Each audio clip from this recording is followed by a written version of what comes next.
Hello everyone, हम लोग इस वीडियो लेक्चर में जो है material testing and evaluation subject का पीवाईक्यू सॉल्यूशन देखेंगे। ये क्वेश्चन पेपर हमारा बीयू का है और क्वेश्चन पेपर 2024 का पीवाईक्यू सॉल्यूशन देखेंगे। ठीक है, दो बात आपको हम स्टार्टिंग में बता देते हैं। पहला, अगर आपको ऑडियो का इशू है या लो वॉइस लग रहा है तो आप ईयरफोन का इस्तेमाल कर सकते हैं। ठीक है, दूसरी बात आपको क्या बता देते हैं, आप वीडियो का डिस्क्रिप्शन जरूर पढ़िएगा। वहां पे आपके काम का बहुत सारा चीज रहता है। जैसे कि मान के चलो व्हाट्सएप ग्रुप का लिंक मिल गया, टेलीग्राम का लिंक मिल गया, ऐप का लिंक मिल गया। इसका पीडीएफ जो है आपको कहाँ मिलेगा, ऐप पे मिलेगा या नहीं तो टेलीग्राम पे मिलेगा। आप दोनों में से किसी जगह चेक कर लीजिएगा, पीडीएफ मिल जाएगा थोड़ी देर में। बात समझ में आ रही है? चलिए ठीक है, हम लोग जो है क्वेश्चन पेपर देखते हैं। हमारा क्वेश्चन जो है वो क्या कहता है, explain briefly various testing procedures for reinforcing steel bars. Reinforcing steel बार किसको कहते हैं? देखो, आसान भाषा में तुम देखा होगा, जब हमारा घर बनता है तो उस समय हम लोग छड़ का प्रयोग करते हैं। ठीक है, उसी छड़ को रेनफोर्सिंग स्टील बार कहा जाता है। हम लोग घर बनाते समय जो छड़ का प्रयोग करते हैं उसी छड़ को क्या कहा जाता है, रेनफोर्सिंग स्टील बार कहा जाता है। ठीक है, आपको अलग अलग टेस्टिंग प्रोसीड्योर, मतलब छड़ को टेस्ट करने का हमारे पास क्या क्या प्रोसीड्योर है, किस किस तरह का टेस्ट करते हैं, वो सारा चीज आपको एक्सप्लेन करके बताना है। बात समझ में आ रही है? जैसे कि हम लोग जो है छड़ का टेस्ट में क्या करेंगे कि वो कितना मुड़ रहा है कि नहीं मुड़ रहा है। ठीक है, उसमें क्रैक कब आ रहा है, ये सारा चीज हम लोग उसमें टेस्ट करने वाले हैं। तो आइए हम लोग देखते हैं कि छड़ से रिलेटेड इसका क्या क्या टेस्ट है। ठीक है, और इसका प्रोसीड्योर भी हम लोग देखेंगे। तो सबसे पहला पॉइंट क्या है, testing of reinforcing steel bar. Reinforcing steel बार क्या हो गया, घर मकान बनाने समय जो छड़ या फिर सरिया जिसको आप कहते हैं वही हमारा reinforcing steel bar. Is carried out to ensure strength. अब जो है हम लोग इस छड़ का टेस्ट क्यों करते हैं सर, स्टील बार का टेस्ट क्यों करते हैं, ताकि हमको उसका स्ट्रेंथ पता चल सके, डक्टिलिटी पता चल सके, क्वालिटी पता चल सके। ठीक है, जब हम उसको इस्तेमाल में कर रहे हैं, कंस्ट्रक्शन पर्पस के लिए इस्तेमाल करेंगे, इस्तेमाल करने से पहले हमको स्ट्रेंथ, मजबूती पता चल सके, उसका डक्टिलिटी पता चल सके, अच्छा क्वालिटी का है कि नहीं है, वो सारा चीज पता चल सके। क्योंकि अगर कंस्ट्रक्शन में एक बार तुम स्टील बार यानी कि छड़ लगा दिए, ठीक है, तो उसको बार बार हटा नहीं ना सकते हो। एक बार लग गया तो मान के चलो मकान हमारा जब तक रहेगा, 50 साल 100 साल जब तक रहेगा हमारा मकान जो है, तब तक वो छड़ तो इस्तेमाल होगा। बात समझ में आ रही है? इसलिए छड़ को इस्तेमाल करने से पहले हम लोग उसका स्ट्रेंथ, डक्टिलिटी और क्वालिटी जानने के लिए हम लोग क्या करते हैं, उस पर कुछ टेस्ट करते हैं। अब कौन कौन सा टेस्ट है, आइए हम लोग एक एक करके थोड़ा इसको डिटेल में देखते हैं।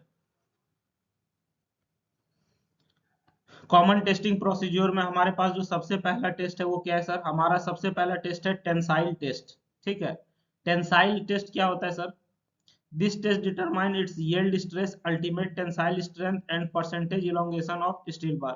ठीक है, टेंसाइल टेस्ट में हम लोग क्या करते हैं, जैसे कि मान के चलो ये हमारा छड़ है। ठीक है, टेंसाइल फोर्स मतलब क्या है, इसको पकड़ के हम लोग खींचते हैं। ठीक है, इसको दोनों साइड से पकड़ के खींच रहा है, ये हमारा क्या हो गया, टेंसाइल फोर्स हो गया। ठीक है, तो टेंसाइल टेस्ट में हम लोग क्या करते हैं, इसको पकड़ के दोनों साइड से खींचते हैं और हम लोग इसका क्या पता करते हैं, यील्ड स्ट्रेस पता करते हैं, अल्टीमेट टेंसाइल स्ट्रेंथ पता करते हैं और परसेंटेज इलोंगेशन, मतलब अगर इसको दोनों साइड से पकड़ के खींचेंगे तो ये कितना लंबा जाएगा, वो सारा चीज हम लोग पता करते हैं टेंसाइल टेस्ट में। ठीक है, चलिए अगला जो टेस्ट है हमारा वो कौन सा टेस्ट रहेगा सर, टेंसाइल टेस्ट के बाद वो हमारा रहेगा बेंड टेस्ट। बेंड टेस्ट में हम लोग देखेंगे कि हम लोग जो है एक स्पेसिफिक एंगल पे इसको बेंड कराएंगे। ठीक है, हमारा जो छड़ है उसको एक स्पेसिफिक एंगल पे बेंड कराएंगे ताकि उसका डक्टिलिटी चेक कर सके। ठीक है, बात समझ में आ रही है? चलिए उसके बाद हमारा आता है रीबेंड टेस्ट। रीबेंड टेस्ट में हम लोग क्या करते हैं सर, पहले बार को हम लोग मोड़ते हैं। ठीक है, पहले हम लोग जो है बार को यानी कि हमारा जो सरिया है, छड़ है, उसको हम लोग पहले मोड़ते हैं। ठीक है, उसके बाद फिर उसको सीधा करते हैं। बात समझ में आ रही? पहले छड़ को मोड़ते हैं फिर उसको सीधा करते हैं और उसके बाद हम लोग उसमें देखते हैं कि क्रैकिंग हो रहा है कि नहीं हो रहा है। ठीक है, अब इस तरह का जो टेस्ट किया जाता है इससे हमारा क्या होता है, जो हमारा सेस्मिक जोन है, सेस्मिक जोन मतलब जहाँ पे भूकंप वगैरह आता है, तो उस समय हमारा क्या होता है कि जब हमारा भूकंप आता है तो हमारा बिल्डिंग हिलता डुलता है। ठीक है, बिल्डिंग हमारा क्या होता है, हिलता डुलता है, बिल्डिंग हमारा शेकिंग होता है। तो वैसे कंडीशन के लिए हम लोग जो है रीबेंड टेस्ट करते हैं छड़ का। ठीक है, ताकि हम लोग क्या कर सकते हैं सर, सबसे पहले छड़ को मोड़ेंगे, फिर उसको सीधा करेंगे और देखेंगे उसमें क्रैकिंग हो रहा है कि नहीं हो रहा है। बात समझ में आ गई? चलिए, इसके बाद हमारा अगला टेस्ट होता है केमिकल कंपोजिशन टेस्ट। ठीक है, केमिकल कंपोजिशन टेस्ट में हम लोग छड़ का जो है, छड़ के अंदर हमारा कार्बन कितना है, सल्फर कितना है, फास्फोरस कितना है, या फिर उसमें और भी जो एलॉइंग मटेरियल है उसके बारे में हम लोग पता लगाते हैं कि इसमें किस मात्रा में क्या चीज है। ठीक है, हमारा जो स्टील बार होता है छड़, उसमें हमारा मेनली क्या होता है, कार्बन होता है, सल्फर होता है, फास्फोरस होता है।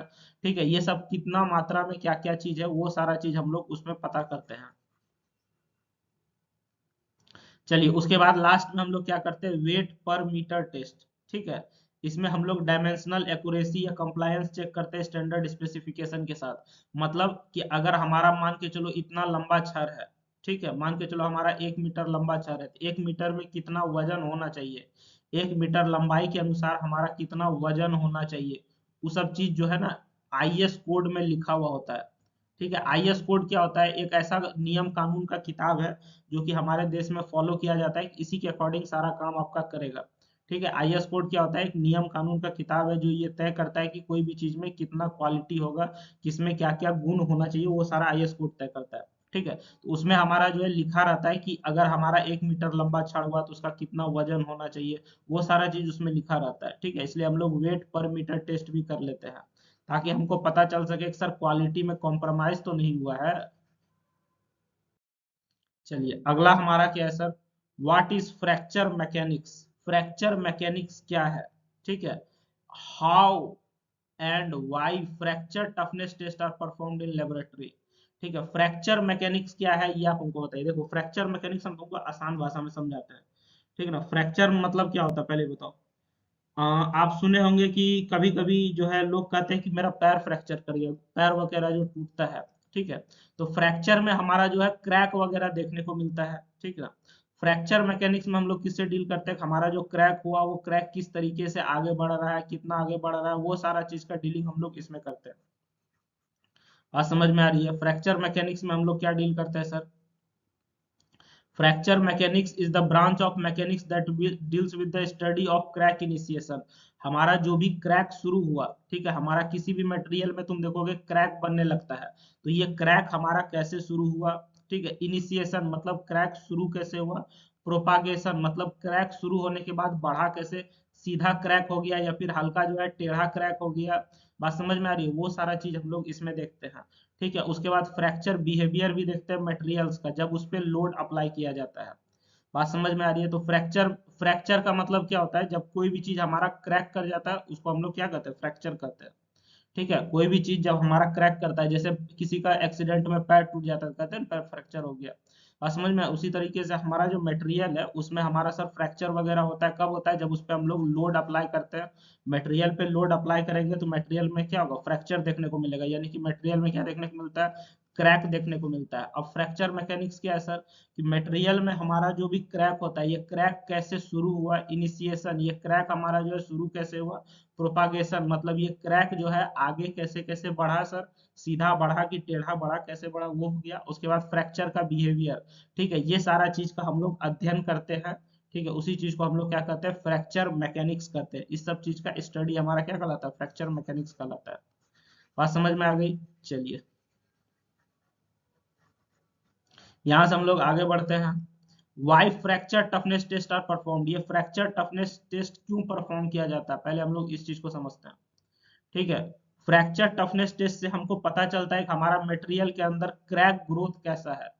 ठीक है, सॉरी सॉरी, हम लोग ये पता कर सकते हैं कि हमारा मटेरियल जो है क्रैक ग्रोथ को कितना झेल सकता है। बात समझ में आ रही है? जैसे कि मान के चलो कोई लड़का है, उसको हम एक थप्पड़ मार दे उसको कोई फर्क नहीं पड़ रहा है, 10 थप्पड़ भी मार दे उसको कोई फर्क नहीं पड़ रहा है, मतलब लड़का ढीठ है। बात समझ में आ रही है? कोई लड़का है जिसको कि हम 2 थप्पड़ मारे वो कुछ नहीं किया, तीसरा थप्पड़ मारे वो रो दिया। ठीक है, कोई लड़का है जो कि पहले थप्पड़ में रो दिया। बात समझ में आ रही है? तो उसी तरीके से जब हमारा मटेरियल क्रैक करेगा तो वो कितना झेल सकता है, उसका झेलने का क्षमता हमको बताता है कौन, फ्रैक्चर टफनेस टेस्ट। बात समझ में आ रही है कि अगर हमारा कोई मटेरियल क्रैक किया वो कितना तक झेल सकता है, to determine resistance of a material. Resistance मतलब हो गया झेलने का क्षमता। मटेरियल को क्रैक झेलने का जो क्षमता है वो हमको पता चलता है किससे, फ्रैक्चर टफनेस टेस्ट से। बात समझ में आ रही है कि इसमें अगर क्रैक होगा तो ये झेलेगा कि तुरंत खत्म हो जाएगा, वो सारा चीज हमको इससे पता चलता है। दूसरा क्या है, it prevents sudden brittle failure in structure. ठीक है, ये जो है हमारा सडन ब्रिटल फेलियर को स्ट्रक्चर में रोकने का काम करता है। ठीक ना, ये हमारा जो है सडन ब्रिटल फेलियर को स्ट्रक्चर में रोकने का काम करता है। सडन ब्रिटल फेलियर क्या होता है, ठीक है, वो आगे जाके आपको हम समझाएंगे। यहीं पे बता देते हैं, देखो दो तरह का चीज होता है, एक होता है ब्रिटल, ठीक है, और दूसरा होता है डक्टाइल। बात समझ में आ रही है, एक होता है ब्रिटल और दूसरा क्या होता है सर, डक्टाइल होता है। अब सवाल है कि ब्रिटल क्या है और डक्टाइल क्या है सर। ठीक है, अगर हम किसी भी चीज को पकड़ के खींचे तो वो खिंचाते जाए, उसको हम लोग डक्टाइल कहते हैं। बात समझ में आ रही है, किसी भी चीज को अगर हम पकड़ के खींचे और वो खिंचाते जाए, ठीक है, उसको हम लोग डक्टाइल कहते हैं। बात समझ में आ रही है। उसके बाद जो ब्रिटल होता है वो क्या होता है, एकदम कड़ा होता है, ठीक है ना, वो बहुत स्ट्रांग होता है, एकदम कड़ा होता है, लेकिन जैसे ही उस पर ज्यादा लोड पड़ा और अगर वो क्रैक किया तो शीशा के तरफ बिखर जाता है। बात समझ में आ रही है, अगर तुम देखे हो शीशा को, जब शीशा हमारा क्रैक करता है तो एकदम टुकड़ा टुकड़ा हो जाता है। बात समझ में आ रही है ना, हमारा जो शीशा होता है जब वो टूटता है तो एकदम टुकड़ा टुकड़ा हो जाता है। तो ब्रिटल जो है एक तरह से मटेरियल का प्रॉपर्टी है, जिसमें कि वो क्या होता है कि ब्रिटल मटेरियल एकदम कड़ा होता है, लेकिन जब वो टूटता है तो एकदम टुकड़ा टुकड़ा में बिखर जाता है। बात समझ में आ रही है। डक्टाइल मटेरियल क्या है कि बहुत ज्यादा कड़ा नहीं होता है लेकिन फ्लेक्सिबल होता है। फ्लेक्सिबल करने का मतलब उसको हम लोग जितना चाहें खींचना चाहें एकदम खींचा जाए। ठीक है, तो हमारे पास मटेरियल का दो प्रॉपर्टी कौन कौन, एक ब्रिटल एक डक्टाइल। ब्रिटल मटेरियल मतलब ऐसा मटेरियल जिसको कि हम लोग, जिसपे कि हम लोग अगर, वो अंदर से बहुत स्ट्रांग होता है, ठीक है, और उस पे हम लोग अगर क्रैक लोड लगाए, अगर वो क्रैक करता है तो शीशा की तरह टूट जाएगा, वो हो गया ब्रिटल मटेरियल। ठीक है, और डक्टाइल मटेरियल क्या हो गया, एक ऐसा मटेरियल जो कि फ्लेक्सिबल होता है, उसको हम लोग जितना मन करे उतना हम लोग पकड़ के खींच सकते हैं। तो मटेरियल हमारा दो तरह का होता है, एक ब्रिटल हो सकता है एक डक्टाइल हो सकता है, जनरली ये दो तरह का होता है। ठीक है, to prevent sudden brittle failure in structure. तो सडन ब्रिटल फेलियर करने का मतलब, ब्रिटल फेलियर करने का मतलब क्या हुआ, कोई भी चीज अचानक से टूट के बिखर जाए वो क्या है, ब्रिटल फेलियर। बात समझ में आ रही है, कोई भी चीज अगर अचानक से टूट के बिखर जाए वो हमारा क्या है, ब्रिटल फेलियर है।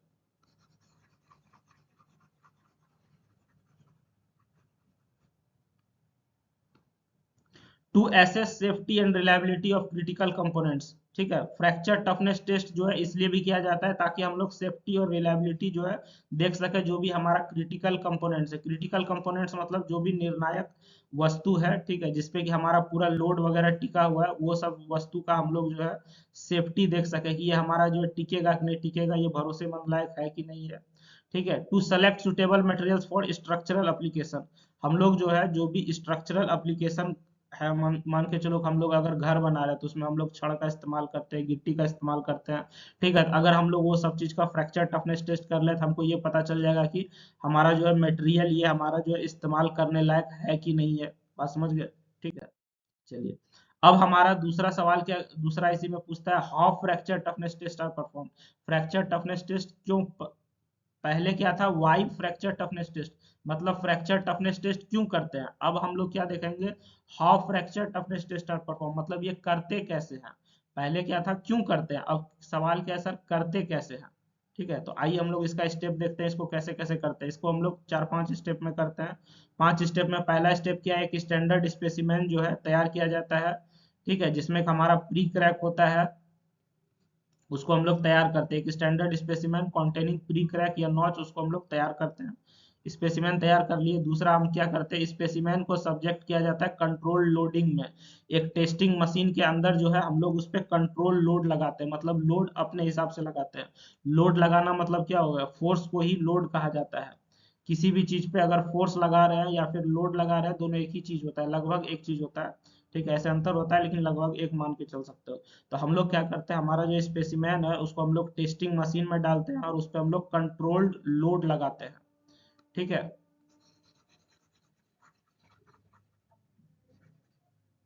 चलिए, load is increase gradually until crack propagation occurs. ठीक है, और लोड तब तक लगाया जाता है धीरे धीरे, ग्रेजुअली मतलब धीरे धीरे, लोड तब तक धीरे धीरे लगाया जाता है जब तक कि हमारा क्रैक प्रोपागेशन शुरू ना हो जाए। बात समझ में आ रही है।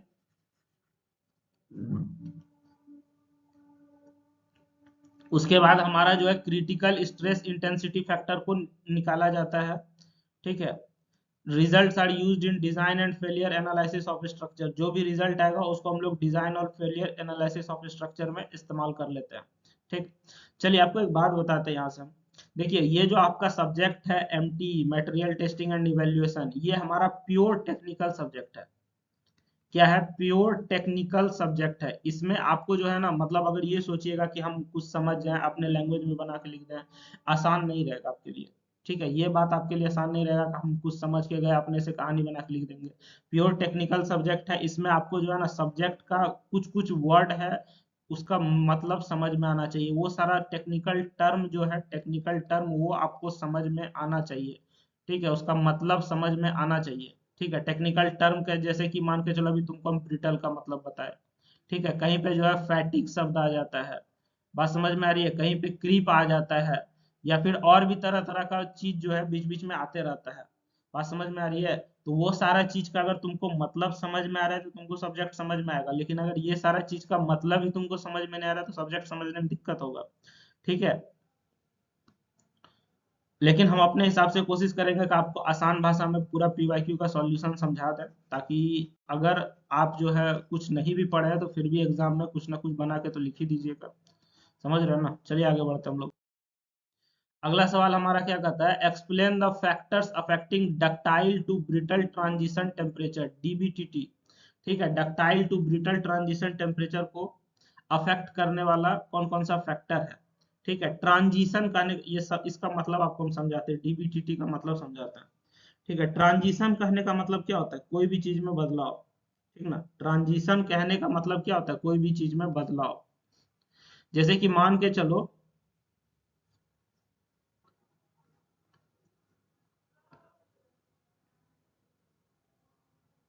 जैसे मान के चलो कि ये हमारा जो है एक लाइन है। ठीक है, इस लाइन को हम लोग डीबीटीटी कहते हैं। बात समझ में आ रही है? इसके ऊपर हमारा जो है मटेरियल क्या होता है? डक्टाइल होता है, और नीचे हमारा क्या हो जाता है? ब्रिटल हो जाता है। और इस एक्सिस में हम लोग क्या दिखाते हैं? टेम्परेचर दिखाते हैं। बात समझ में आ रही है? इस एक्सिस में हम लोग क्या दिखाते हैं सर? टेम्परेचर दिखाते हैं। ठीक है, तो हमारा डक्टाइल टू ब्रिटल टेम्परेचर क्या होता है? जैसे कि हमारा जो मटेरियल होता है, लोहा जो होता है। ठीक है, एक चीज तुमको हम बताते हैं। जब हमारा जो लोहा होता है, आयरन जो होता है, ठीक है, उसको अगर तुम आसानी से मोड़ना चाहोगे तो नहीं मुड़ेगा। जब लोहा हमारा ठंडा होता है, कोल्ड होता है, ठीक है, जब लोहा हमारा ठंडा होता है तो उसको जब तुम आसानी से मोड़ना चाहोगे तो वो नहीं मुड़ता है। लेकिन जब लोहा हमारा हीट होता है, गर्म हो जाता है, एकदम गर्म होने के बाद जब लाल हो जाता है, तुम देखोगे कि लोहा आसानी से मुड़ने लगता है। बात समझ में आ रही है? ठीक है, जब हमारा लोहा ठंडा होता है तो तुम देखोगे उसको आसानी से हम लोग नहीं मोड़ पाते, लेकिन जब लोहा को हम लोग गर्म करके लाल कर देते हैं, उसको मोड़ना आसान हो जाता है। उसी तरीके से टेम्परेचर अगर बढ़ता है तो किसी भी चीज को मोड़ना आसान हो जाता है। ठंडा होता है तो मतलब क्या हो जाता है? वो चीज ज्यादा कठोर होने लगता है, ज्यादा हार्ड होने लगता है। तो डीबीटीटी क्या है? एक लाइन है, मतलब एक टेम्परेचर रेंज है जिसके ऊपर हमारा जो है मटेरियल डक्टाइल होता है, और डीबीटीटी टेम्परेचर के नीचे हमारा मटेरियल जो है ब्रिटल बिहेव करता है। ठीक है, अगर डीबीटीटी मटेरियल टेम्परेचर जो है, इसके ऊपर का टेम्परेचर में हमारा मटेरियल क्या बिहेव करता है? डक्टाइल, मतलब वहां पे उसको मोड़ना आसान है। ठीक है, और ब्रिटल मतलब जब उसको मोड़ना आसान नहीं है। जैसे ये तुम आयरन समझ लो ना, जब हमारा हीटेड है उसको हम लोग डक्टाइल कह सकते हैं। ठीक है, जब हमारा टेम्परेचर जो है बहुत ज्यादा है, लोहा हमारा गर्म है, तो वो हमारा डक्टाइल की तरह बिहेव करेगा, उसको मोड़ना आसान हो जाएगा। लेकिन जब टेम्परेचर घटने लगता है, यानी कि लोहा ठंडा होने लगेगा, ठीक है, तो वो हमारा ब्रिटल नेचर की तरह बिहेव करेगा। उसको तोड़ना, सॉरी, उसको मोड़ना मुश्किल हो जाएगा। बात समझ में आ रही है? तो डीबीटीटी वो टेम्परेचर है जिसके ऊपर मटेरियल डक्टाइल की तरह बिहेव करता है, मतलब उसको हम लोग किसी भी तरह से मोड़ सकते हैं। और डीबीटीटी के नीचे जो है हमारा, मतलब वो टेम्परेचर जिसके नीचे हमारा क्या हो जाएगा कि मटेरियल अब ब्रिटल की तरफ बिहेव कर रहा है, उसको मोड़ना तोड़ना आसान नहीं रहेगा। ठीक है, बात समझ में आ गई? चलिए अब हम लोग इसको थोड़ा समझते हैं कि आंसर क्या कह रहा है। ऊपर ऊपर तो समझ गए ना सर? डीबीटीटी क्या है? एक तरह का टेम्परेचर है जहां पे हमारा क्या होता है कि मटेरियल जो पहले डक्टाइल की तरह बिहेव कर रहा था, अब वो ब्रिटल बिहेव करने लगेगा। पहले डक्टाइल बिहेव कर रहा था मतलब पहले उसको हम लोग जो है किसी भी तरह से मोड़ सकते थे, घींच सकते थे। ब्रिटल हो गया मतलब अब वो सख्त हो गया, अब उसको हम कुछ नहीं कर सकते हैं। चलिए ये क्या होता है? Ductile to brittle transition temperature is the temperature below which a material changes from ductile behavior to brittle behavior। Material हमारा जो है डक्टाइल बिहेवियर से ब्रिटल बिहेवियर में जा सकता है। तो इसमें आपको हम सबसे अच्छा उदाहरण दिए थे आयरन का। ठीक है, कि आयरन को जब हम लोग हीट करते हैं, ठीक है, यानी कि टेम्परेचर जब उसका ज्यादा रहता है तो वो किस तरह से बिहेव करता है? डक्टाइल की तरह बिहेव करता है। बात समझ में आ रही है? ठीक है, उसी तरीके से जब हम लोग इसको कोल्ड करते हैं, ठंडा करते हैं, तो ये हमारा किस तरीके से बिहेव करेगा? ब्रिटल के तरह बिहेव करेगा। उदाहरण के तौर पे हम बता रहे हैं, ठीक है, एग्जाम्पल के तौर पे हम दे रहे हैं, मतलब एग्जैक्ट बात नहीं, समझने के लिए एक उदाहरण दे रहे हैं। ठीक है, तो ये चीज हमारा जो है, तो इसमें मान के चलो कि अगर हम लोग जो है मेटेरियल मेटल को 1000 डिग्री सेल्सियस, एक रफ डाटा हम ले रहे हैं, ठीक है, मतलब ये कोई ऐसा नहीं कि इतना पे ही होगा। तो मान के चलो अगर हम लोग इसको 1000 डिग्री सेल्सियस पे गर्म कर रहे हैं तो ये हमारा डक्टाइल बिहेव कर रहा है। ठीक है, अगर हम लोग 50 डिग्री सेल्सियस पे इसको लेकर आ रहे हैं तो ये हमारा जो ठंडा बिहेव कर रहा है। तो इसके बीच में एक ऐसा टेम्परेचर होगा, मान के चलो कि इसके इसी बीच में, 1000 नहीं, इसको जो है ना 200 मान के चलो, 200 नहीं, इसको 100 डिग्री, 1 मिनट रुको, इसको जो है ना 300 डिग्री मान के चलते हैं हम लोग। ठीक है, ये 50 है, ये 300 है, तो ये 300 और 50 के बीच में एक ऐसा टेम्परेचर होगा। ठीक है, मान के चलो कि 100 डिग्री सेल्सियस हमारा टेम्परेचर है। इसके नीचे हमारा क्या होगा? मटेरियल हमारा जो है ब्रिटल बिहेव कर रहा है। 100 से ऊपर रहेगा तो मटेरियल हमारा क्या कर रहा है? डक्टाइल बिहेव कर रहा है। 100 से नीचे आ गया तो मटेरियल क्या कर रहा है? ब्रिटल बिहेव कर रहा है। तो ये 100 डिग्री सेल्सियस जो है ये हमारा क्या कहलाएगा? DBTT कहलाएगा। बात समझ में आ रही है? ये हमारा क्या कहलाएगा सर? DBTT कहलाएगा। ठीक, ठीक है। तो अंतर क्या है सर? जब हमारा मटेरियल को गर्म रहता है वो डक्टाइल बिहेव करता है तो उस समय इसको मोड़ना आसान होता है। जब मटेरियल हमारा ठंडा हो जाता है, यानी कि इस टेम्परेचर डीबीटीटी टेम्परेचर से नीचे आता है, तो वो ब्रिटल बिहेव करता है, यानी कि कड़ा हो जाता है। उसके साथ हम लोग कोई मचोड़ या छेड़छाड़ नहीं कर सकते। बात समझ में आ गई ना? चलिए भैया,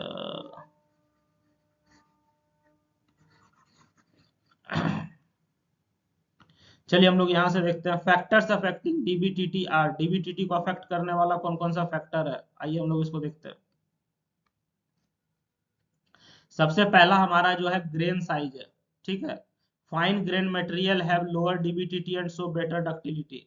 फाइन ग्रेन मटेरियल मतलब, फाइन ग्रेन करने का मतलब जिसका कि मटेरियल साइज बहुत छोटा है, महीन मटेरियल। ठीक है, एकदम महीन मटेरियल है, उसको हम लोग क्या करेंगे? उसका डीबीटीटी बहुत लो होता है सर, और ये बेटर डक्टिलिटी शो करता है। कोर्स ग्रेन मटेरियल है, हाइयर डीबीटीटी।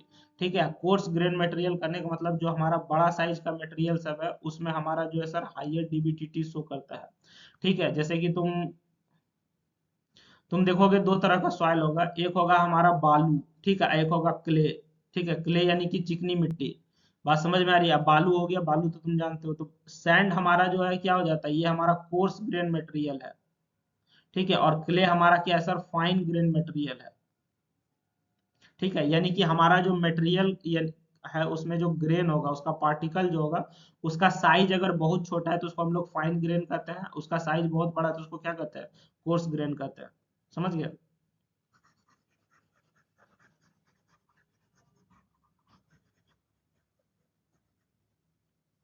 तो हमारा सर फाइन ग्रेन मटेरियल में डीबीटीटी लो होता है और बेटर डक्टिलिटी शो करता है। कोर्स ग्रेन मटेरियल में डीबीटीटी जो है हाई होता है।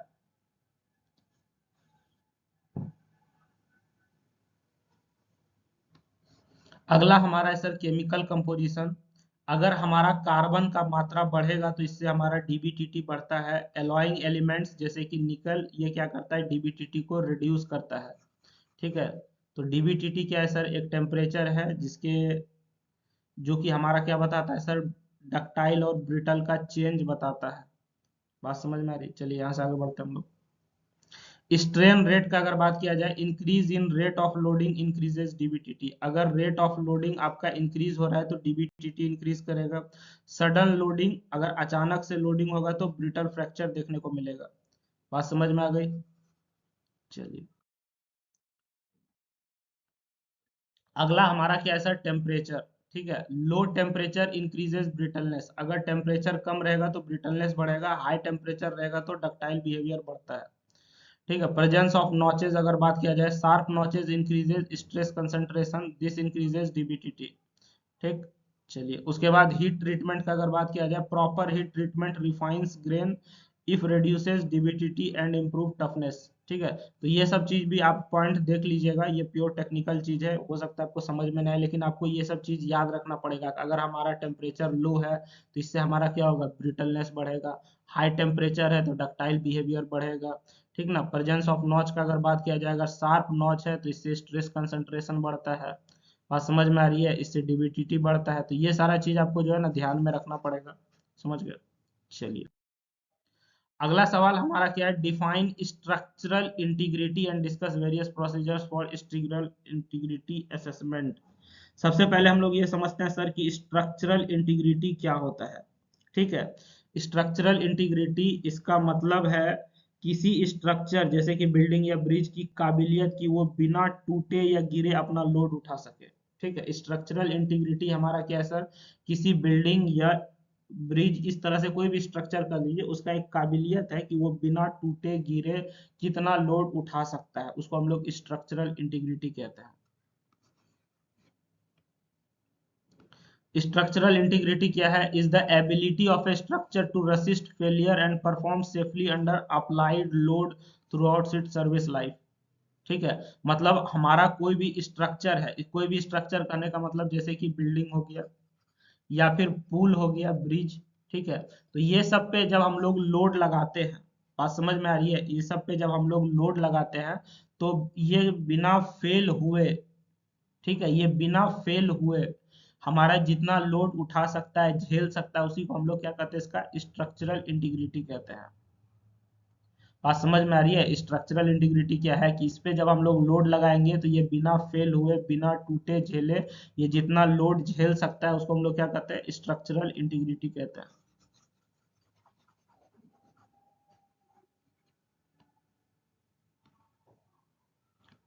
Procedures for structural integrity assessment include, जब हम लोग स्ट्रक्चरल इंटीग्रिटी असेसमेंट करेंगे तो इसमें क्या क्या चीज आता है। ठीक है। तो सबसे पहले हम लोग विजुअल इंस्पेक्शन करते हैं। विजुअल इंस्पेक्शन करने का मतलब आंख से हम लोग देख लेते हैं कि हमारा कोई भी स्ट्रक्चर है, ठीक है, या फिर कोई मान के चलो स्ट्रक्चर में हम लोग कोई पुल देख रहे हैं, ठीक है, उसका हम लोग क्या कर रहे हैं, स्ट्रक्चरल इंटीग्रिटी कर रहे हैं। मतलब कि ये पुल हमारा लोड झेल पाएगा कि नहीं झेल पाएगा, ये चीज हम लोग जांच रहे हैं। तो ये हम लोग कैसे जांचेंगे, सबसे पहले हम लोग पुल को जाके देख लेंगे, आंख से देखेंगे। विजुअल इंस्पेक्शन मतलब आंख से जाके देखेंगे। ठीक है। अगर हमको पुल में कहीं क्रैक दिख रहा है, जंग लग रहा दिख रहा है, या फिर डिफॉर्मेशन दिख रहा है, तो हम मान लेंगे कि ये पुल हमारा जो है सर लोड नहीं झेल पाएगा, इसका पुल का समय जो है समाप्त हो चुका है। लेकिन अगर हम लोग कोई पुल देखते हैं उसमें कोई क्रैक नहीं है, एकदम जो है देखने में फ्रेश है, कहीं जंग वंग भी नहीं लगा, कोरोजन नहीं हुआ है, ठीक है, उसमें कोई तरह का बदलाव नहीं हुआ, तो हम कहेंगे ना कि हाँ भैया ये पुल मेरा ठीक है, ये हमारा सर लोड झेल सकता है। तो सबसे पहला हम लोग क्या करते हैं सर, विजुअल इंस्पेक्शन करते हैं। दूसरा हम लोग नॉन डिस्ट्रक्टिव टेस्टिंग करते हैं। ठीक है। नॉन डिस्ट्रक्टिव टेस्टिंग हमारा क्या होता है सर, कि नॉन डिस्ट्रक्टिव टेस्ट मतलब हम लोग किसी भी चीज को बिना नुकसान पहुंचाए हम लोग टेस्ट कर लेते हैं। बात समझ में आ रही है, किसी भी चीज को बिना नुकसान पहुंचाए हम लोग टेस्ट कर लेते हैं, उसी को हम लोग नॉन डिस्ट्रक्टिव टेस्टिंग कहते हैं। बात समझ में आ रही है, किसी भी चीज को बिना नुकसान पहुंचाए, ठीक है, उसको हम लोग टेस्ट कर लेते हैं, उसको हम लोग क्या करते हैं, नॉन डिस्ट्रक्टिव टेस्टिंग करते हैं।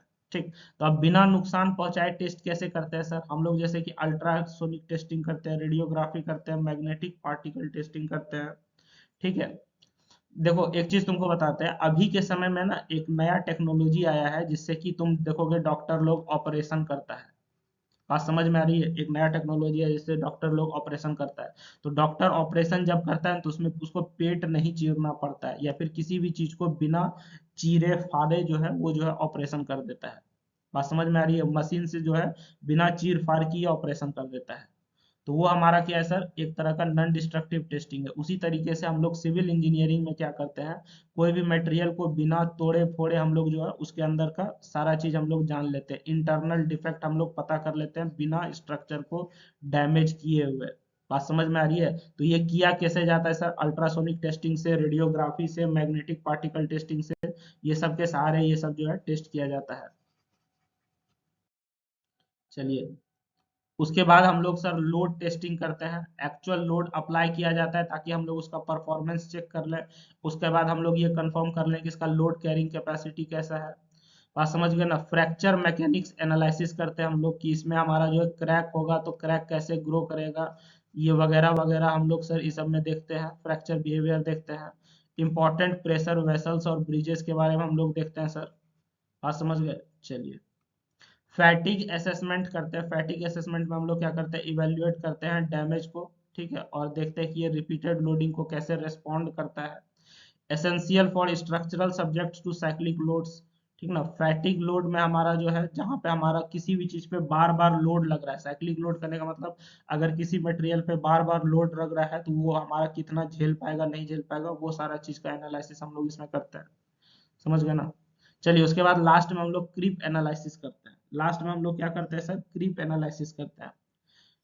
Used for structural operating at high temperature. High temperature पे हमारा स्ट्रक्चर टिकेगा कि नहीं टिकेगा, वो सब चीज हम लोग किसमें करते हैं सर, क्रीप एनालिसिस में करते हैं।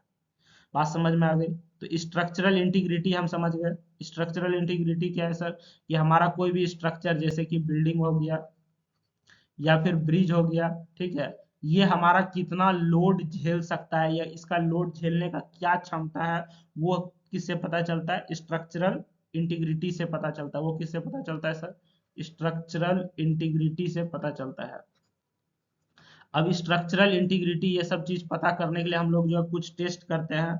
कुछ कुछ टेस्ट में आपको हम कई सारे टेस्ट बता दिए, जैसे लोड टेस्ट कर लिया, फ्रैक्चर मैकेनिक्स हो गया, फैटिक असेसमेंट हो गया, क्रीप एनालिसिस हो गया, एनडीटी टेस्ट हो गया, नॉन डिस्ट्रक्टिव टेस्ट, उसके बाद विजुअल इंस्पेक्शन हो गया। तो ये सब हम लोग कुछ टेस्ट करके हम लोग पता करते हैं कि हमारा जो है स्ट्रक्चर वो स्ट्रक्चरली इंटीग्रेट है कि नहीं है, वो लोड झेल सकेगा कि नहीं झेल सकेगा, ये सारा चीज हम लोग पता करते हैं।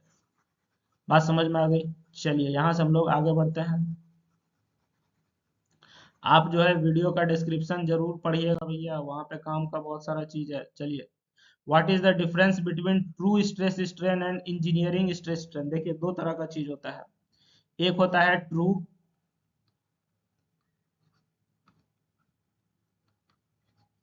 स्ट्रेस स्ट्रेन, एक होता है हमारा इंजीनियरिंग स्ट्रेस स्ट्रेन।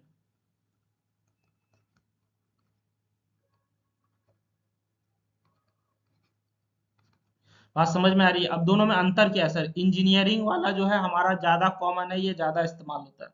इंजीनियरिंग वाला हमारा जो है ज्यादा कॉमन है, ये ज्यादा इस्तेमाल होता है। ट्रू वाला जो है हमारा उतना ज्यादा इस्तेमाल नहीं होता है। दोनों में अंतर क्या आपको बताते हैं। जैसे कि मान के चलो हमारा एक छड़ है,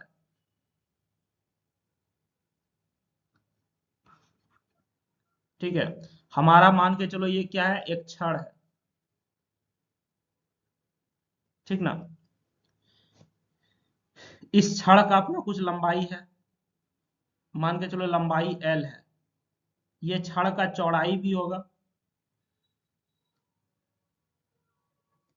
ठीक है, ये छड़ का हमारा जो है कुछ चौड़ाई भी होगा, मान के चलो चौड़ाई बी है, और इसका ऊंचाई भी होगा एच होगा, ठीक है। जब इस छड़ को तुम पकड़ के खींचोगे, बात समझ में आ रहा है ना, जब तुम इस छड़ को पकड़ के खींचोगे तो इसका लंबाई चेंज करेगा, ठीक है। इसका जब इस छड़ को पकड़ के खींचोगे तो इसका लेंथ क्या करता है, इंक्रीज करेगा, ठीक है। जब इसका लेंथ इंक्रीज करेगा तो चौड़ाई और मोटाई वो डिक्रीज करता है,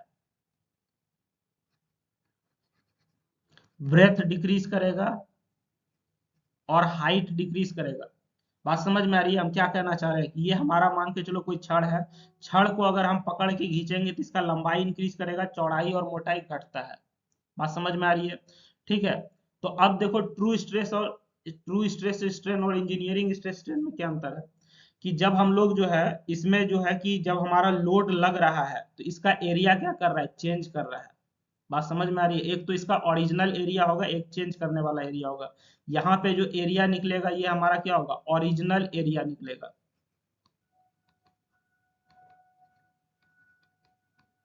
ठीक है। ओरिजिनल एरिया मतलब इसका जो स्टार्टिंग में एरिया था वो इसका क्या कहलाएगा, ओरिजिनल एरिया कहलाएगा।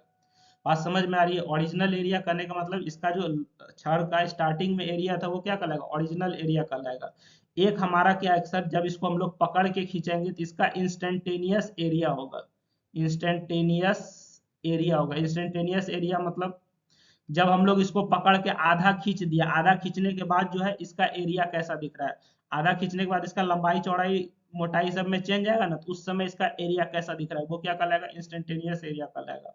ओरिजिनल एरिया क्या हो गया कि जब हमारा सर क्षण शुरुआत में था तो इसका जो है लंबाई चौड़ाई के अनुसार कुछ एरिया निकल रहा था, उस समय जो इसका एरिया होगा वो ओरिजिनल एरिया है। ठीक है, लेकिन जैसे इसको हम लोग पकड़ के खींच देंगे, पकड़ के जब हम लोग खींचेंगे ना, तो मान के चलो आधा दूर खींचे हैं, आधा दूर खींचने के बाद इसका क्या एरिया होगा, फिर आधा दूर खींचेंगे फिर क्या एरिया होगा, तो इसका इंस्टेंटेनियस एरिया क्या होगा, बार बार चेंज कर रहा होगा, हर एक पॉइंट पे अलग अलग एरिया होगा। इंस्टेंटेनियस एरिया हमारा बार बार चेंज करेगा, हर एक पॉइंट पे अलग अलग एरिया होगा। ओरिजिनल एरिया क्या है, जो शुरू में एरिया था वही ओरिजिनल एरिया है। ठीक ना। तो इंजीनियरिंग स्ट्रेस स्ट्रेन में हमारा क्या होता है कि ओरिजिनल एरिया इस्तेमाल होता है। बात समझ में आ रही है, इंजीनियरिंग स्ट्रेस स्ट्रेन में क्या होता है सर, ओरिजिनल एरिया इस्तेमाल होता है। और इसमें हमारा क्या होता है सर, कि इसमें हमारा जो है इंस्टेंटेनियस एरिया इस्तेमाल होता है। ठीक है, तो दोनों में अंतर क्या है पता चल गया ना। इसमें जैसे स्ट्रेस बराबर क्या होता है, स्ट्रेस बराबर तुम पढ़े होगे, स्ट्रेस बराबर क्या होता है, फोर्स अपॉन एरिया होता है। ठीक है, तो हमारा सर दोनों में अंतर क्या है सर, कि इसमें इंस्टेंटेनियस एरिया होता है, इसमें ओरिजिनल एरिया होता है। अब देखो इंस्टेंटेनियस एरिया और ओरिजिनल एरिया तुमको समझाते हैं। मान के चलो कि हमारा जो है जो छड़ था, उसको हम लोग जब नहीं खींचे थे, शुरुआत में उसका जो एरिया होगा वो ओरिजिनल एरिया होगा। शुरुआत का एरिया, शुरुआत का एरिया, ठीक है, वो हमारा क्या होगा सर, ओरिजिनल एरिया, मतलब जब हम लोग उसको पकड़ के नहीं खींचे थे। इंस्टेंटेनियस एरिया क्या होगा, अलग अलग पॉइंट पे अलग अलग एरिया होता है। ठीक है, उस वक्त का एक्चुअल एरिया, जैसे कि मान के चलो इसको हम लोग क्या कह सकते हैं, ऐसे भी समझ सकते हैं कि मान के चलो हमारा जो रॉड था सर, उसको हमने 2 मीटर पकड़ के खींचा। ठीक है, 2 मीटर पकड़ के खींचा तो इसका जो है लंबाई बढ़ेगा और चौड़ाई मोटाई घटेगा, तो इसका एरिया चेंज करेगा। तो 2 मीटर पे इसका जो एरिया होगा वो उसका इंस्टेंटेनियस एरिया होगा। फिर 3 मीटर हमने खींच दिया, 2 मीटर के बाद फिर इसको हमने 3 मीटर खींच दिया। 3 मीटर खींचने के बाद फिर इसका एरिया चेंज करेगा, तो उस समय जो एरिया होगा वो फिर इंस्टेंटेनियस एरिया होगा।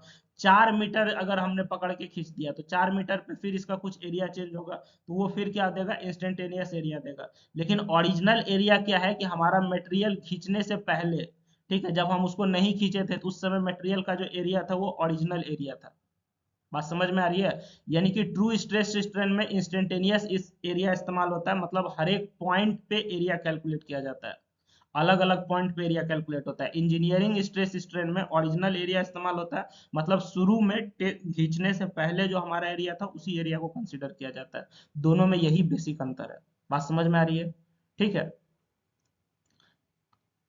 शुरुआत का एरिया लिया जाएगा, तो इंजीनियरिंग स्ट्रेस स्ट्रेन, और जो है हमारा अलग अलग पॉइंट का एरिया लिया जाएगा तो ट्रू स्ट्रेस स्ट्रेन।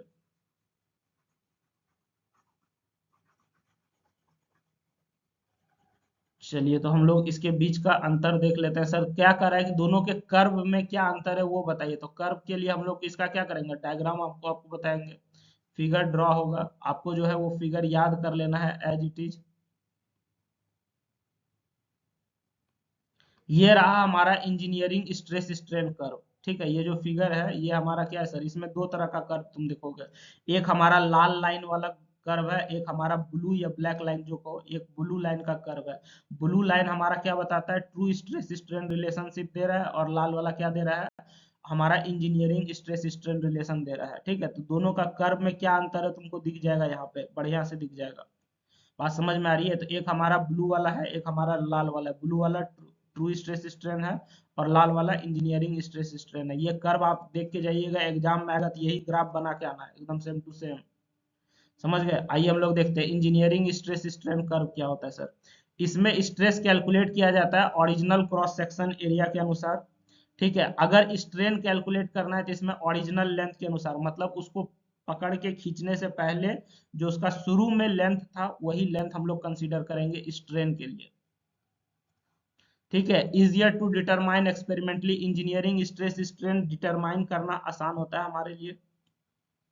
ये हमारा जो है जनरल इंजीनियरिंग में हम लोग जो है इंजीनियरिंग स्ट्रेस स्ट्रेन ही इस्तेमाल करते हैं। जनरल काम में हम लोग जो है हम लोग क्या इस्तेमाल करते हैं, इंजीनियरिंग स्ट्रेस स्ट्रेन ही इस्तेमाल करते हैं। बात समझ में आ रही है। चलिए, उसके बाद हमारा अगला है ट्रू स्ट्रेस स्ट्रेन। इसमें एरिया हमारा क्या होगा, जैसे इसमें ओरिजिनल क्रॉस सेक्शनल एरिया था, इसमें इंस्टेंटेनियस एरिया हो जाएगा। ओरिजिनल क्रॉस सेक्शन एरिया का मतलब आपको पहले बता चुके हैं कि हमारा जो है मटेरियल पे जब टेस्ट कर रहे थे, टेस्ट करने के समय शुरू का जो एरिया था ओरिजिनल क्रॉस सेक्शन एरिया था।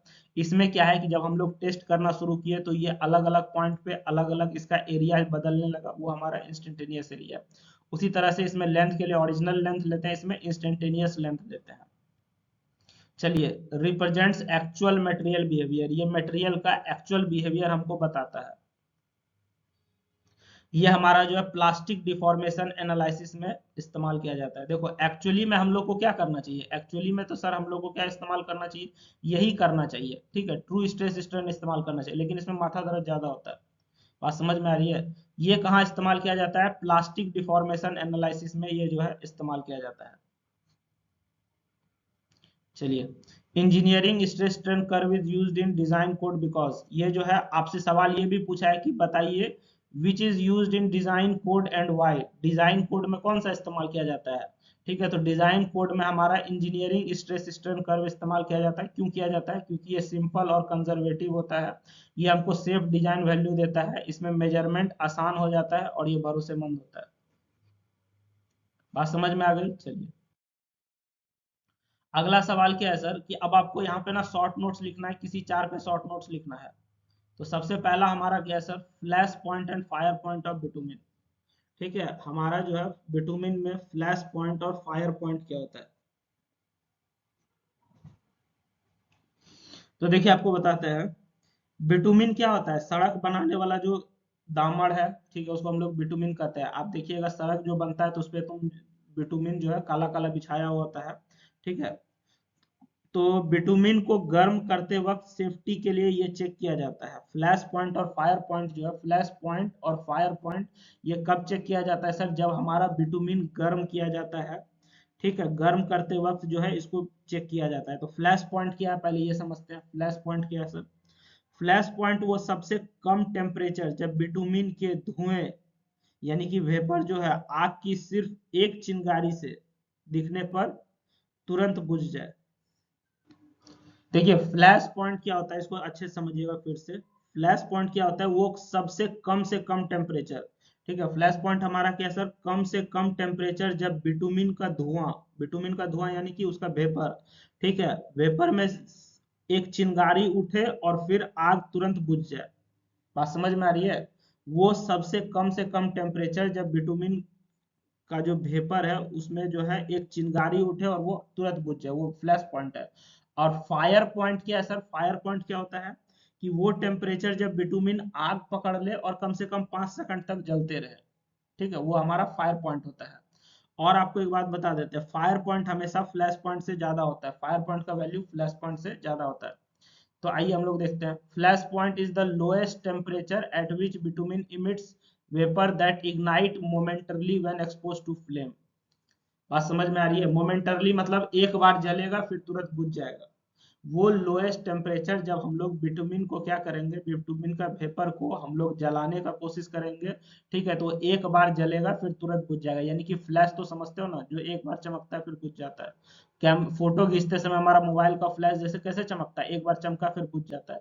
उसी तरीके से हम लोग का बिटुमिन का वो टेम्परेचर जहां पे हम लोग बिटुमिन को आग के पास ले जाएंगे, वो तुरंत एक बार चिंगारी पकड़ेगा फिर बुझ जाएगा, वो फ्लैश पॉइंट है। Combustion at flash point is temporary and does not continue, combustion जो होता है फ्लैश पॉइंट पे टेम्पोररी होता है या कंटिन्यू नहीं होता है।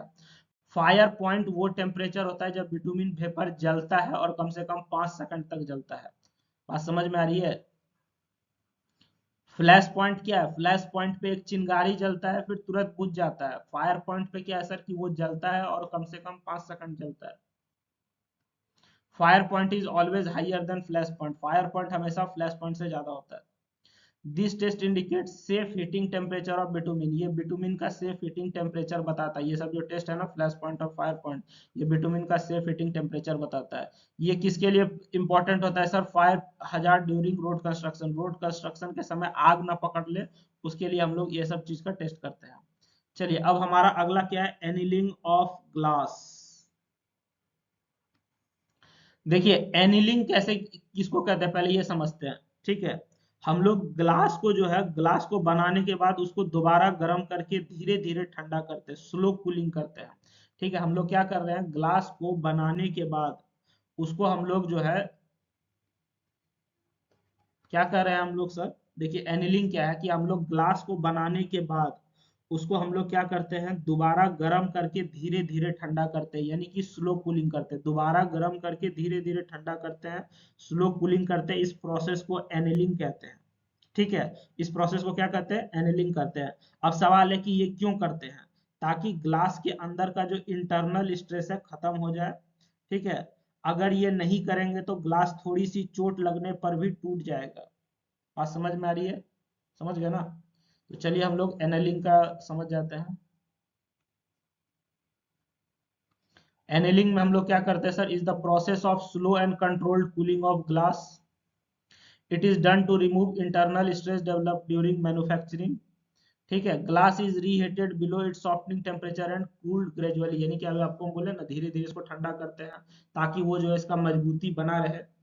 ठीक है, annealing improves strength and durability of glass. Annealing करने से हमारा जो ग्लास का स्ट्रेंथ और स्टेबिलिटी ड्यूरेबिलिटी बढ़ता है। It prevents cracking due to thermal और मैकेनिकल शॉक। ये जो है ग्लास में क्रैक होने से बचाता है, जब उस पर हम लोग गर्म करेंगे या मैकेनिकल झटका देंगे तो उसको बचाता है, उसको टूटने से बचाता है। अगला हमारा है सर जियो टेक्सटाइल। ठीक है, अगला हमारा क्या है सर, जियो टेक्सटाइल। इसका मतलब क्या होता है आपको बताते हैं।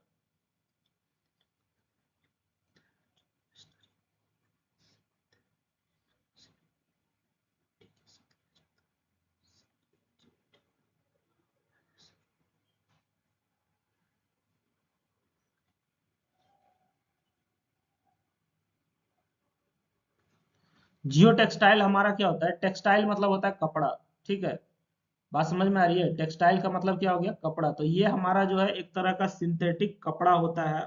ठीक ना, जो कि हमारा मिट्टी के साथ इस्तेमाल किया जाता है ताकि हमारा जो है सॉइल का प्रॉपर्टी अच्छा किया जा सके। ठीक है, तो geotextile are synthetic permeable fabrics used in civil engineering work. Civil engineering में काम करने के लिए जियो टेक्सटाइल जो है एक तरह से सिंथेटिक कपड़ा है जो हम लोग इस्तेमाल करते हैं। इससे हमारा क्या होता है, मिट्टी का प्रॉपर्टी अच्छा होता है। They are made from polymers like polyester and propylene. Polyester या प्रोपेलिन से बनाया जाता है। ये जो है सेपरेशन, फिल्ट्रेशन, ड्रेनेज, रेनफोर्समेंट और प्रोटेक्शन में इस्तेमाल किया जाता है। ठीक है, इसमें हमारा जो mixing of soil layers and improve soil stability, soil का स्टेबिलिटी इंप्रूव करता है और सॉइल लेयर के मिक्सिंग से इसको बचाता है। वाइडली यूज्ड, ये कहाँ इस्तेमाल किया जाता है, रोड में, एम्बैंकमेंट में, कैनाल में, रिटेनिंग वॉल वगैरह में ये इस्तेमाल किया जाता है, बढ़ चढ़ के इस्तेमाल होता है। चलिए, एकॉस्टिक मटेरियल अगला हमारा क्या है सर, एकॉस्टिक मटेरियल। ऐसा मटेरियल जो आवाज को कंट्रोल करने के लिए यूज किया जाता है। बात समझ में आ रही है, एकॉस्टिक मटेरियल मतलब एक ऐसा मटेरियल जो आवाज को कंट्रोल करने के लिए यूज किया जाता है। ये मटेरियल साउंड को एब्जॉर्ब कर लेता है ताकि कमरा गूंजे नहीं, मतलब कमरा गूंजे नहीं करने का मतलब क्या हो गया कि कमरा के अंदर इको नहीं हो। ठीक है, एकॉस्टिक मटेरियल क्या करता है, ये मटेरियल के साउंड को एब्जॉर्ब कर लेता है ताकि कमरा के अंदर हमारा क्या हो, इको नहीं हो। जैसे कि खास करके तुम सिनेमा हॉल सब में देखोगे। ठीक है, acoustic materials are used to absorb sound and reduce noise. ठीक है, ये साउंड को एब्जॉर्ब करता है और नॉइज को रिड्यूस करता है। दूसरा क्या है कि ये इको को कंट्रोल करता है। बात समझ में आ रही है। Work by converting sound energy to heat energy, ये कैसे काम करता है, साउंड एनर्जी को हीट एनर्जी में कन्वर्ट कर देता है। ठीक ना, एग्जांपल्स इंक्लूड जैसे कि इसमें ग्लास वूल, मिनरल वूल, एकॉस्टिक पैनल्स, ये सब इसका क्या हो जाएगा, एग्जांपल हो जाएगा। चलिए, ये कहाँ इस्तेमाल किया जाता है, ऑडिटोरियम में, स्टूडियो में, हॉस्पिटल में, क्लासरूम में, सिनेमा हॉल सब में इस्तेमाल किया जाता है। ठीक है, अगला हमारा क्या है sir, plastic deformation of materials. Plastic deformation of materials कहने का मतलब क्या हो गया सर हमारा, जब किसी मेटल पर इतना लोड लगाया जाए कि वो परमानेंटली अपना शेप बदल ले और लोड हटाने पर वापस पुराना शेप में ना आए, उसको हम लोग प्लास्टिक डिफॉर्मेशन कहते हैं। ठीक है, जैसे कि तुम देखोगे कोई, जैसे हम लोग रबड़ जो होता है, ठीक है, रबड़ हमारा जो होता है बाल में लगाने वाला रबड़ सब जो होता है लड़की लोग लगाती है। वो रबड़ को जब हम लोग पकड़ के खींचते हैं, खींचने के बाद वो क्या करता है, वापस अपने शेप में आ जाता है, तो वो हमारा क्या है, इलास्टिक मटेरियल है। बात समझ में आ रही है? वो क्या है सर, इलास्टिक मटेरियल की, रबड़ को पकड़ के खींच दे वापस अपने शेप में आ गया, इलास्टिक मटेरियल है। प्लास्टिक इसका उल्टा होता है, प्लास्टिक जो है इलास्टिक का उल्टा होता है, इसको पकड़ के खींचिएगा वापस से अपने शेप में नहीं आता है, खत्म। जो शेप अब आ गया वही शेप रह जाएगा, ये वापस से अपने शेप में नहीं जाता, उसी को हम लोग प्लास्टिक मटेरियल कहते हैं। प्लास्टिक डिफॉर्मेशन क्या है, डिफॉर्मेशन का मतलब होता है किसी भी चीज का शेप साइज बदलना, किसी भी चीज का शेप साइज बदलना क्या कहलाता है, डिफॉर्मेशन कहलाता है। ठीक है, अगर कोई मटेरियल को हम पकड़ के खींचे उसका परमानेंटली शेप बदल गया, वो हमारा क्या कहलाएगा, प्लास्टिक डिफॉर्मेशन कहलाएगा मेटल का। ठीक ना, अगर हम लोग किसी भी मेटल को पकड़ के खींचे उसका परमानेंटली शेप बदल गया, वो हमारा क्या कहलाएगा, प्लास्टिक डिफॉर्मेशन कहलाएगा। Plastic deformation is permanent deformation beyond elastic limit. The metal does not regain its original shape after unloading. ठीक है, जब हम लोग लोड हटा देंगे तो मटेरियल अपना वापस से ओरिजिनल शेप नहीं प्राप्त कर सकता है, प्लास्टिक डिफॉर्मेशन में does not regain original shape. ठीक है,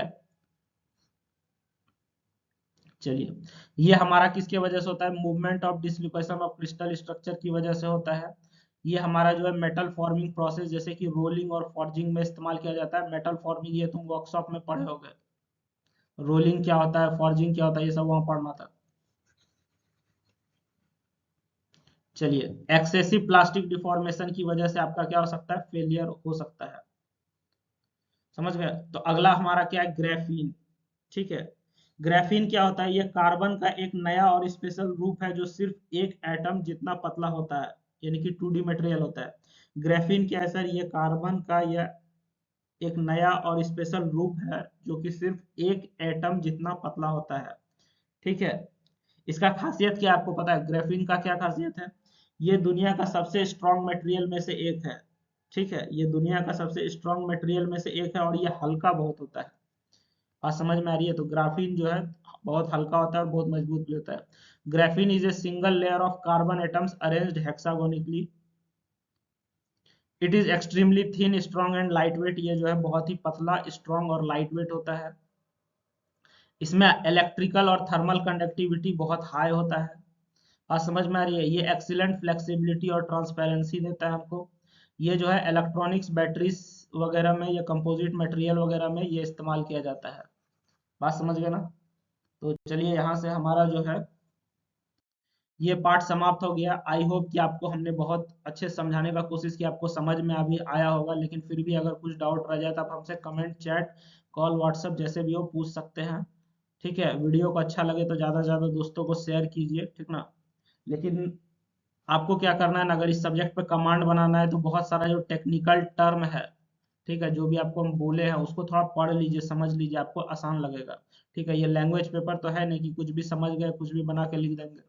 ठीक है, चलिए ठीक है, हम लोग मिलते हैं नेक्स्ट वीडियो लेक्चर में। Thank you everyone. आप लोग कमेंट में बताइएगा कि अगला सब्जेक्ट क्या है। ठीक है, कमेंट में जरूर बताइएगा अगला सब्जेक्ट क्या है।